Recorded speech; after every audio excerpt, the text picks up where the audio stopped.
plus people. I'm Dina Walters, your host, a transgender woman and queer advocate. This conversation is on a timely but somewhat critical topic. What our community should do if Donald Trump wins the 2024 election. I'm going to share some strategies for collective action, personal resilience, and the power of resistance, drawing from history as our guide.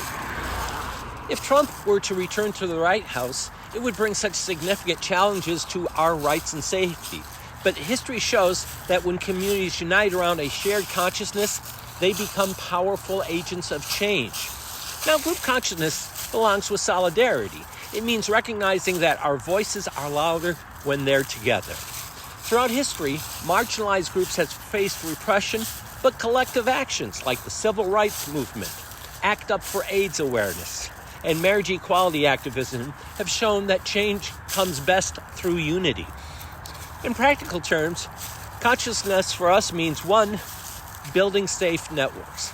This is done through areas including such as local LGBTQIA centers, online support groups, ally coalitions.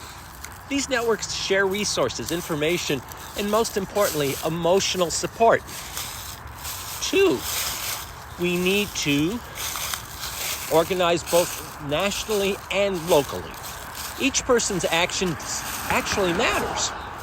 And starting small, gatherings, community discussions, these are powerful steps forward. Imagine every town with an organized LGBTQIA plus community ready to address these threats and take responsible action. Three, encouraging our allies. Allies play such a crucial role. And in engaging allies in our cause, we extend our influence. Encourage people in your life who support LGBTQIA rights to amplify these messages, support these causes, and vote with us in mind. And while group action is essential, the role of each individual is also profound. As a trans woman, I've found that we face our own unique challenges. So here's how I prioritize my mental, emotional, physical safety and stay grounded in resistance. Number one, I know my rights. I've educated myself about rights here in the state of Michigan and any changes that could arise. So I'm asking you to familiarize yourself with local organizations, legal support systems, and allies that are ready to defend your rights. Two, protect your well-being.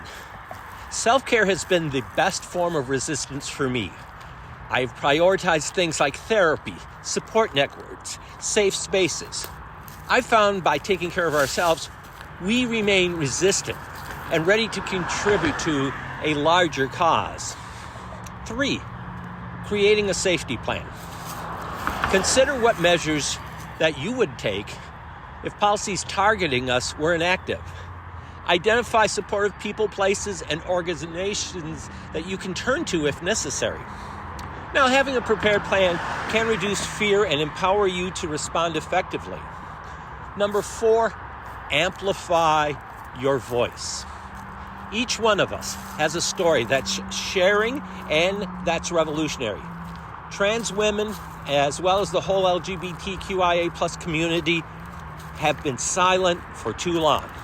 By writing, by speaking, by creating art, we empower others. Use your social media to connect, to inspire, and to resist. Now, the history of resistance is rich with examples of marginalized groups uniting to defend their rights, and we can draw upon their tactics to build a more robust response. Remember the AIDS crisis? I do. During that epidemic, activists organized die-ins and protests to confront politicians head-on and raise public awareness. This public pressure changed policies and perceptions. Similarly, we can use public demonstrations, online activism, and the media to ensure that our voices are heard. How about the civil rights movement?